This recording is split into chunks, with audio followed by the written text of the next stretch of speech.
आराध्य देव के चरणों में वंदन।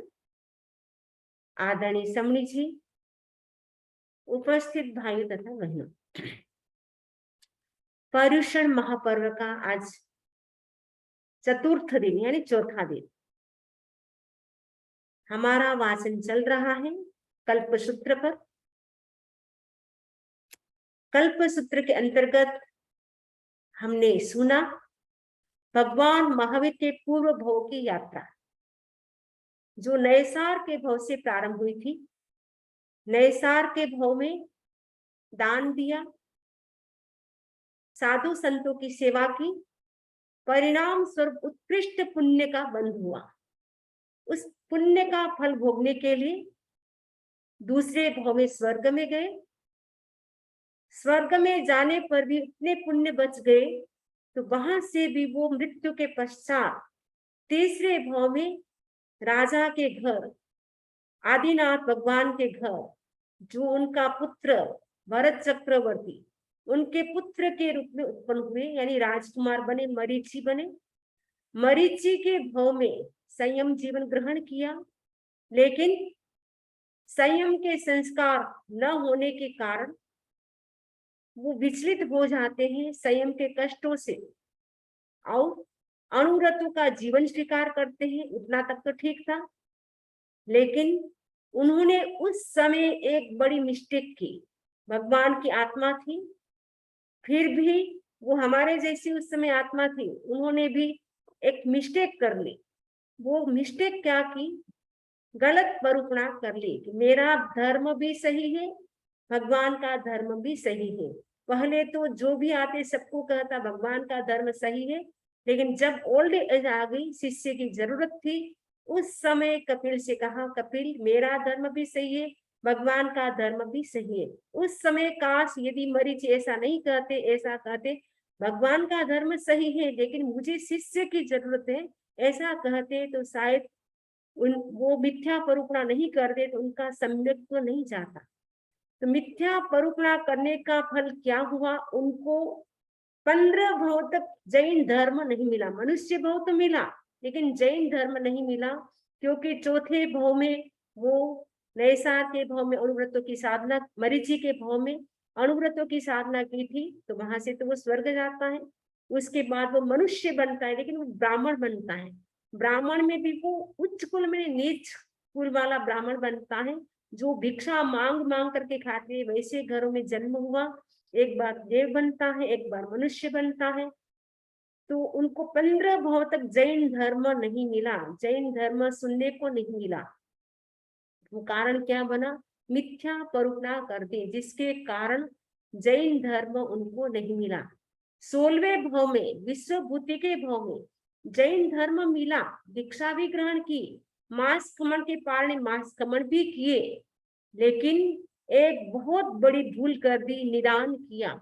मेरी तपस्या का फल हो, मुझे इतना बल मिले, इतना बल मिले, आने वाले भव में मैं विश्वानंदी को मारने वाला बनूं। ये निदान करने से बहुत ज्यादा कर्म का बंधन यहाँ पर भी कर लिया, सारी तपस्या को बेच दिया, संयम को बेच दिया। इस जन्म में 16वें भव में दीक्षा ग्रहण की थी, मास कमल के पार मास कमल किया था, इसीलिए नेक्स्ट भव में वो देव बनते हैं। और उसके बाद 18वें भव में त्रिपृष्ठ वासुदेव बनते हैं। तो त्रिपृष्ठ वासुदेव बनने के बाद वो बहुत क्रूर काम करते हैं। लायन को मारा, सया पालक के कानों में गरम गरम शीशा डाल करके वो भी बेचारा तड़पता तड़पता मर गया। और अश्वग्रीवास जो प्रतिवासुदेव थे उनको भी मारा और कई युद्ध किए। उस समय इतने क्रूर काम किए, इतने क्रूर काम किए, उनके सारे पुण्य नष्ट हो जाते हैं। तो अब धरती पर भी उनका मतलब कोई पाप मतलब वो झेल सके वैसी धरती भी नहीं रही। उनको कहाँ भेजा गया? कर्म राजा ने 7वीं नारकी में भेज दिया। इतने कर्म बांध लिए, इतने कर्म, सारे पुण्य थे उनके सब समाप्त हो गए। अब पाप का फल भोगने के लिए भगवान की आत्मा को भी कहाँ जाना पड़ा? 7वीं नारकी में जाना पड़ा। भगवान की आत्मा थी, फिर भी ऐसे ऐसे कर्म बांध लिए। कहाँ जाता है? ऐसे सुनने को आता है कि 23 भगवान के कर्म एक साइड, अकेले महावीर भगवान के कर्म एक साइड। यानी भगवान महावीर की आत्मा ने इतने कर्म का बंधन किया था, इतने कर्म का बंधन किया था जो 23 भगवान मिलकर के भी नहीं किए, उतने अकेले महावीर ने कर्म का बंधन किया था। तो पुण्य सारा खत्म हो गया, इसलिए वो 7वीं नारकी में गए। इतने पाप अभी बाकी हैं, इसलिए मर करके 7वीं नारकी से निकल करके भी 19वें भाव में क्या बनते हैं, लायन बनते हैं। अभी भी पाप का पलड़ा इतना भारी है, तो मर करके वापस चौथी नारकी में जाते हैं। अब चौथी नारकी में जो पाप कर्म जो बंधे हुए थे, धीरे धीरे वहां सारे भोग लेते हैं। उसके मैंने सारे तो नहीं भोगते, अभी भी बाकी है। अभी वहां से निकल करके वो मनुष्य बनते, चौथी नारकी से निकल करके वो 22वें भाव में मनुष्य बनते हैं, और 23वें भाव में भी वो मनुष्य बनते हैं, और वहां पे चक्रवर्ती बनते, प्रिय मित्र नाम के चक्रवर्ती बनते हैं। कल मैंने बताना भूल गई थी मैं, तो चक्रवर्ती बनते हैं 23वें भाव में, और वहां पर वो चक्रवर्ती पद का त्याग करके दीक्षा ग्रहण करते हैं, संयम का पालन करते हैं। मृत्यु के पश्चात 24वें भाव में वो स्वर्ग में जाते हैं। फिर स्वर्ग से वापस 25वें भाव में नंदन का भव, वो सबसे सर्वश्रेष्ठ भव था भगवान का। वहां पर भगवान ने क्या किया, उत्कृष्ट कोटि की साधना की, सारी पापों की आलोचना की। जो भी पाप किए थे पूर्व भव में, पास्ट लाइफ में जो भी पाप किए थे, उन सब पापों की आलोचना की। और वर्तमान भव में इतनी तपस्या की, कल बताया था 11,60,000 मास्कमण किए और सारी आलोचना की, संयम का अच्छी तरह से पालन किया, और परिणाम स्वरूप मृत्यु के पश्चात उसी भव में तीर्थंकर गोत्र कर्म का बंध कर लिया, और मृत्यु के पश्चात 26वें भव में प्राणत देवलोक यानी 12वें देवलोक में जाते हैं, नहीं 10वें देवलोक में जाते हैं, अच्युत, हाँ 10वें देवलोक में जाते हैं। तो देवलोक ये लास्ट भव था उनका 26वां, क्योंकि उसके बाद तो उनको महावीर बनना था। तो अभी कल तक हमने सुना था कि 26 का उनका कंप्लीट हो गया। वहां से च्युत होकर के वो त्रिशला की सबसे पहले तो माता देवानंदा की कुक्ष में आते हैं, 82 रात्रि वहां रहते हैं, 82 रात्रि। और उसके बाद उनके गर्भ का सहरण हरिण गमेशी देव करते हैं। हरिण गमेशी देव ने ये कार्य झटपट कर लिया, क्योंकि वो देव थे, इसलिए जो त्रिशला के गर्भ में, त्रिशला के कुक्ष में जो गर्भ पल रहा था, उसको ट्रांसफर कर दिया देवानंदा के कुक्ष में, और देवानंदा के कुक्ष में भगवान महावीर की आत्मा का जीव था, उनको ट्रांसफर कर दिया त्रिशला की कुक्ष में। उसके बाद त्रिशला रानी भी 14 स्वप्न देखती है, और देवानंदा सारे सपने को जाती हुई देखती है, बड़ा दुख होता है। वो भी उनके कोई पूर्व जन्म का कर्म था, जिसके कारण उनको उनके साथ ऐसा हुआ। और उसके बाद हम सुन रहे थे कि गर्भ का पालन त्रिशला माता कितने व्यवस्थित ढंग से करती है, कि गर्भ के दौरान वो कैसे कैसे धर्म चर्चा करती है, सारे दिन पॉजिटिव विचारों में रहती है, शुभ विचारों में रहती है, शुभ भावों में रहती है, न गुस्सा करती है, न जल्दी चलती है, न ज्यादा बोलती है, पूरा ध्यान रखती है क्या क्या खाना क्या नहीं खाना, पूरी बातों का वो ध्यान रखती है। ऐसे करते करते गर्भ के 7 महीने कंप्लीट हो गए, वहां तक हमने सुना था। और 7वें महीने में भगवान ने क्या किया था, एक प्रतिज्ञा की थी, एक संकल्प किया था, जब तक माता पिता जीवित रहेंगे तब तक मैं दीक्षा ग्रहण नहीं करूंगा। माता पिता का मेरे प्रति इतना स्नेह है, यदि मैं दीक्षा ले लूंगा तो मेरा वियोग माता पिता कैसे सहन कर पाएंगे। ऐसा चिंतन करके एक प्रतिज्ञा की, और प्रतिज्ञा करके वो उसके बाद हलन चलन भी शुरू कर दिया, तो माता पिता वापस प्रसन्न हो जाते हैं कि गर्भ सुरक्षित है। तो 2 महीने का समय जो बाकी था वो भी पूरा हो गया। ऐसे करके 9 महीने 8.5 दिन बीतने के बाद चैत्र शुक्ला त्रयोदशी का दिन, मध्य रात्रि, ठीक मध्य रात्रि का समय, फाल्गुनी नक्षत्र, उस समय 7 ग्रह उच्च स्तर पे थे। कहा जाता है जब 3 ग्रह उच्च स्तर पे होता है तब राजा का जन्म होता है। जब 5 ग्रह उच्च स्तर पे होते हैं तब वासुदेव का जन्म होता है। जब 6 ग्रह उच्च स्तर पे होते हैं तब चक्रवर्ती का जन्म होता है। जब 7 ग्रह उच्च स्तर में होते हैं तब तीर्थंकर का जन्म होता है। आप बता सकते हैं आपके जन्म के समय कितने ग्रह उच्च स्तर पे थे? कोई नहीं बता सकते हैं, क्योंकि यदि उच्च स्तर पे होते तो शायद कोई राजा होता, कोई कुछ होता, चक्रवर्ती होता, लेकिन हम सब क्या है, सामान्य मनुष्य है। तो तीर्थंकर की आत्मा अतिशय पुण्यशाली होती है। तो उस समय 7 ग्रह उच्च स्तर में होते हैं, सारा आकाश स्वच्छ होता है, सारी दिशाएं शांत होती हैं। उस समय भगवान का जन्म हुआ। चैत्र शुक्ला त्रयोदशी की मध्य रात्रि में जन्म होता है। तो जन्म का काम, भगवान का जन्म कहाँ हुआ? हॉस्पिटल में नहीं हुआ। कोई उनका जन्म कराने के लिए सामान्य मनुष्य भी नहीं आया। लेकिन भगवान का जब जन्म होता है उस समय कौन आते हैं? 56 दिक् कुमारियां आती हैं। भगवान का जब जन्म होता है तब 56 दिक् कुमारियां आती हैं। तो जो दिक् कुमारियां होती है वो क्या करती हैं? 56 प्रकार की जो दिशा कुमारियां होती है वो क्या करती है? भगवान का आप देख रहे हैं, ये जो बच्चे का जन्म हो गया है तो जन्म का काम करने के लिए कौन आती है? 56 प्रकार के 56 टाइप की जो दिशा कुमारियां होती हैं वो सब देवियां आती हैं। तो 8 प्रकार की जो देवियां होती है वो क्या करती है? जो प्रसूति हुई, जो जन्म हुआ उस समय जो गंदगी होती है उसकी वो क्लीनिंग करती, सफाई करती है। 8 प्रकार की देवियां क्या करती है? गंधोदक जल होता है उसको छिड़कती है जिससे वो सब साफ हो जाए। और जो कुछ दिक् कुमारियां होती है वो क्या करती है? गीत गाती है, कोई झूला झूलाती है, कोई गोदी में लेती है। तो ऐसे करके 56 प्रकार की जो दिशा कुमारियां होती हैं वो प्रसूति का काम करती हैं, क्योंकि माँ भगवान की आत्मा है। इसीलिए स्वर्ग से दिशा कुमारियां उनका जन्म करने के लिए आती हैं। तो 56 दिशा कुमारियां डांस भी करती हैं, गीत भी गाती हैं, उनका जन्मोत्सव बड़े धाम-धूम के साथ मनाते हैं।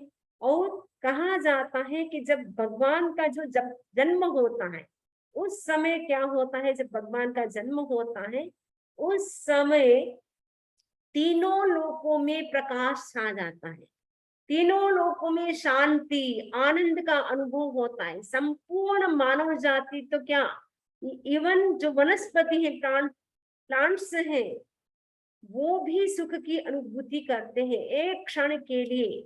तो प्रथम नारकी में सूर्य जैसा प्रकाश होता है, क्योंकि नारकी में भयंकर अंधकार होता है। लेकिन जब भगवान का जन्म होता है उस समय प्रथम नारकी में सूर्य जैसा प्रकाश होता है। दूसरी नारकी में क्लाउड जैसे होता है, बादल होते हैं, तो सूर्य का प्रकाश स्पष्ट नहीं दिखाई देता, लेकिन सूर्य का प्रकाश फिर भी होता है। तो दूसरी नारकी में बादल से आच्छादित सूर्य जैसा प्रकाश होता है। तीसरी नारकी में चंद्र जैसा प्रकाश होता है। चौथी नारकी में बादल से आच्छादित चंद्र जैसा प्रकाश होता है। और 5वीं नारकी में जो ग्रह होते हैं, ग्रह का प्रकाश कैसा होता है वैसा होता है। और 6ठी नारकी में नक्षत्र के जो प्रकाश होता है वैसा होता है। 7वीं नारकी में स्टार्स, यानी तारे जो होते हैं, तारे टिमटिमाते रहते हैं आकाश में, उनका प्रकाश होता है, वैसा प्रकाश 7वीं नारकी में होता है। तो एक क्षण के लिए संपूर्ण मानव जगत में, यानी तीनों लोकों में सुख शांति प्रकाश की अनुभूति होती है, क्योंकि भगवान की आत्मा अतिशय पुण्यशाली होती है और अनंत बली होती है, अनंत पुण्यशाली होती है। इस मनुष्य लोक में तो क्या, तीनों लोकों में भगवान के समान किसी में भी शक्ति नहीं होती है। कहा जाता है 1 करोड़ सामान्य देवों की जो शक्ति होती है उतनी अकेले इंद्र में शक्ति होती है। अनंत इंद्रों में जितनी शक्ति होती है उतनी अकेले तीर्थंकर में होती। इतने अतिशयधारी होते, इतने अनंत बली होते हैं तीर्थंकर। तो तीर्थंकर का जब जन्म होता है उनका जन्मोत्सव मनाने के लिए देवी देवियां भी आते हैं। 64 प्रकार के इंद्र आते हैं। तो इंद्र जो सौधर्मा, जो पहला देवलोक है, वहां का देव इंद्र सबसे पहले वो आते हैं, क्योंकि आसन कंपित होता है, उन्हें पता चलता है कि तीर्थंकर भगवान का जन्म हो गया है। उसी समय वो वहां से सिंहासन से खड़े होकर के प्रभु को वहीं बैठे बैठे वंदन करते हैं।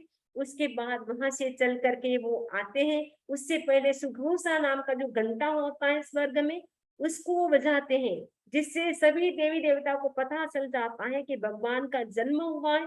उनका जन्मोत्सव मनाने के लिए हमें मनुष्य लोक में जाना है। तो सब देव देवियां ऐसे पूरी क्यों लग जाती है देव देवियों की। तो सब देवी देवता क्या है, जन्मोत्सव मनाने के लिए आते हैं। तो वो प्रभु जो इंद्र होते हैं वो क्या करते हैं, माता के पास जो बच्चा सोया हुआ होता है उसको तो उठा लेते अपनी गोदी में, और उसके जैसा ही दूसरा बच्चा बना करके माता के पास सुला देते हैं, माता को निद्रा में सुला देते हैं। उस बच्चे को लेकर के वो क्या करते हैं, मेरु पर्वत पे जाते हैं। मेरु पर्वत में एक जो पंडुक नाम का जो वन होता है, वहां पे ले जाते हैं। और वह सिंहासन पर इंद्र पूर्व दिशा की ओर मुंह करके ईस्ट फेस करके वो इंद्र अपनी गोदी में बच्चे को लेकर के बैठता है। और इंद्र क्या करते हैं, जल से अभिषेक करते हैं। कितने कलशों से, 1008 कलशों से, 1008 कलशों से, यानी इतना पानी, इतना कलश भर के लाते हैं। वो पानी कौन सा होता है, क्षीर समुद्र का पानी होता है।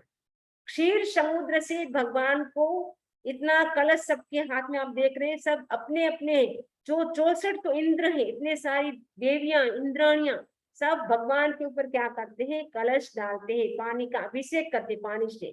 तो इंद्र मन में विचार करता है, ये जो सबसे लास्ट भगवान है महावीर स्वामी अंतिम तीर्थंकर है, इनकी बॉडी बहुत छोटी है। क्योंकि भगवान ऋषभ की बॉडी तो बहुत बड़ी थी, क्योंकि उनकी हाइट 500 धनुष थी, और भगवान महावीर की तो 7 हाथ धनुष ही रहेगी। तो इतनी कम इनकी बॉडी छोटी है। तो इतने सारे कलश यदि उनके ऊपर डालेंगे पानी का, वो कैसे सहन कर पाएगा, इतना छोटा सा शरीर। इतने 1008 कलशों का जो पानी हम डालेंगे उनके ऊपर, अभिषेक करेंगे, वो कैसे सहन कर पाएगा। इंद्र के मन में डाउट हो जाता है। भगवान के पास तो 3 ज्ञान थे, भगवान जान गए कि मेरी शक्ति अभी तक इन्होंने पहचानी नहीं है। भगवान ने क्या किया, लेफ्टे पैर से अंगूठे को दबाया धरती को, और धरती जैसे अर्थक्वेक आता वैसे कांपती है, वैसे वो कांपने लग गई, पूरी धरती कांपने लग गई। इंद्र ने सोचा इतना शुभ काम और ऐसा कैसे हो गया।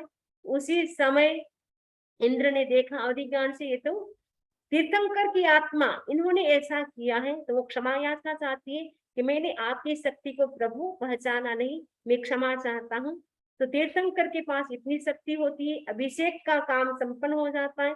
उसके बाद क्या करते हैं, वापस जो इंद्र होते हैं वो बच्चे को माता के पास सुला देते हैं। और भगवान की माता होती है जो त्रिशला, उनको वंदन करते हैं कि धन्य हो आप, आपने ऐसे तीर्थंकर की आत्मा को जन्म दिया है। उनकी प्रशंसा करते हैं, तारीफ करते हैं, और बच्चे को वहां रख करके इंद्र इंद्राणी चली जाती है। देवी देवताएं भी कई दिन तक वहां रहते हैं।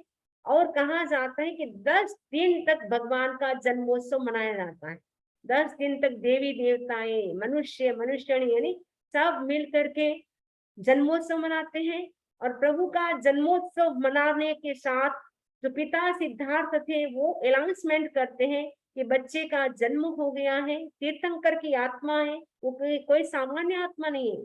इसीलिए आज से जितने भी कर जो टैक्स में ले रहा था सब माफ कर दूंगा, अब किसी को टैक्स देने की जरूरत नहीं, तो सबने माफ कर दिया। और जो बंधन में थे, बंदी बने हुए थे, जेल में कारागार में डाले थे, उन सबको भी वो मुक्त कर देते हैं। तो इस प्रकार अनेक प्रकार की जो समस्याएं थी, जो लोग समस्या से घिरे हुए थे, उन सबकी समस्याओं को भी दूर करते हैं, और सबको दान देते हैं, पुरस्कार देते हैं। बहुत सारे काम पिता सिद्धार्थ करते हैं। और बालक का नाम आगे क्या देंगे और किस रूप में वो बच्चा बड़ा होगा, किस रूप में वो आगे तीर्थंकर बनेंगे, उसकी चर्चा हम आगे सुनेंगे। इसी आशा के साथ ओम अरहम, ओम अरहम।